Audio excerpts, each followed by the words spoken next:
So my topic is governance and ethic. So what is business ethic? A business is considered to be ethical only if it tries to reach a trade-off between pursuing economic objectives and its social obligations. Hence, good business ethics is about how developing the trust and maintaining it so that organization flourish and maintain a good reputation. The trust relationship is not only related to customer but also supplier and employee. For instance, Mark and Spencer promote Pan A, which reduce packaging and maximize recyclability of the product. Lots of benefit will be brought out, such as a business goodwill, um, a strong public image, and employee growth. In one of the earlier MDP sessions, we learnt about corporate social responsibility, which is the practice in which businesses engage in activities that benefit the community. It can be seen as a pledge to ensure they behave ethically while promoting opportunities and enhancing facilities for the workforce and the larger society. There are many different types of corporate social responsibility, ranging from environmental impacts, including reducing your carbon footprint, to labour proceedings such as how employees are regarded and valued within the organisation. Corporate social responsibility can be adapted into the entire structure of the organisation. Firms such as Ben and Jerry's ice cream have adopted this approach as their products constitute only of fair trade products.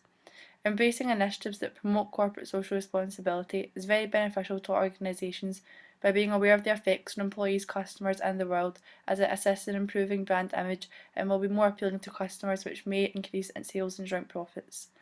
Customers are becoming increasingly aware of social issues globally, which will factor into decisions they make when deciding where to shop. Actively publicising acts of corporate social responsibility can help the organisation, but the key is to be honest with the public, as gaining their trust is crucial. Business ethics are basically morals that a business follows, which affects all of its stakeholders. During the lesson, we were asked to choose a story about an ethical issue, a recent ethical issue, and we chose Primark. We had to then find out all information about it and make a presentation and show it to the class. Through the whole interactive session, we learned about different ways of how you can fix ethical issues. However, we also learned about many circumstances in which you can't really completely banish the ethical issue, and that at the end of the day, one stakeholder or the other is going to be affected. You can't really satisfy every party. Globalization refers to the growing integration of economies and societies over the past 2 decades made possible by the rapid advances in communication technologies. It is claimed that it has created a smaller world in which ideas and money can move across borders almost instantly. Since the early 1990s, globalization has triggered a storm of controversy among many parties.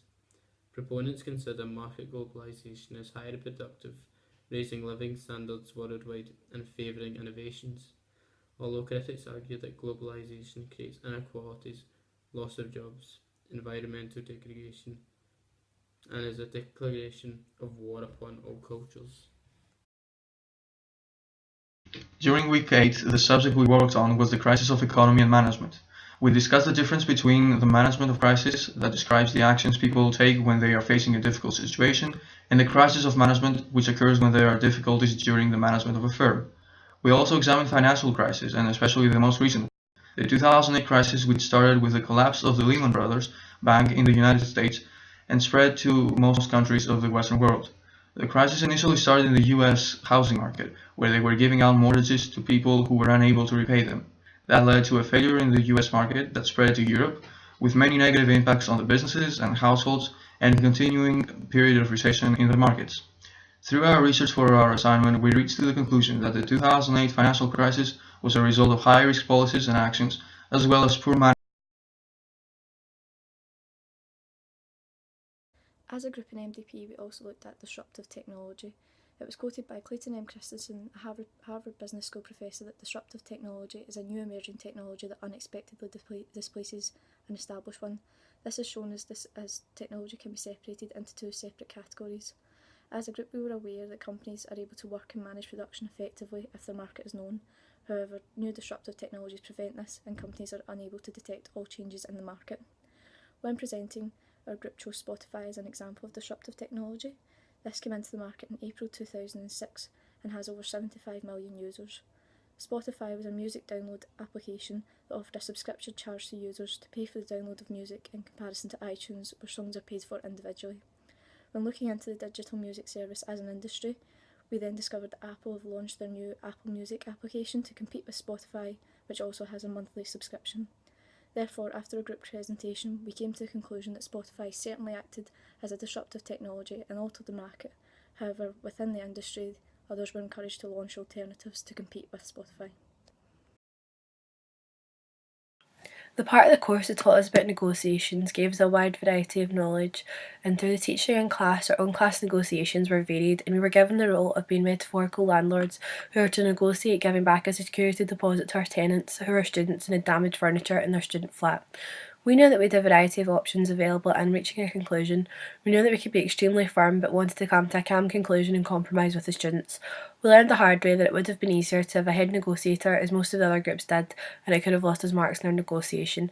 However, due to being thorough in our preparation and having the outcomes that we would accept prepared in advance, our group worked well together and reached our goal, that was to get a compromise that suited all parties involved and also included the chance for future rental for them.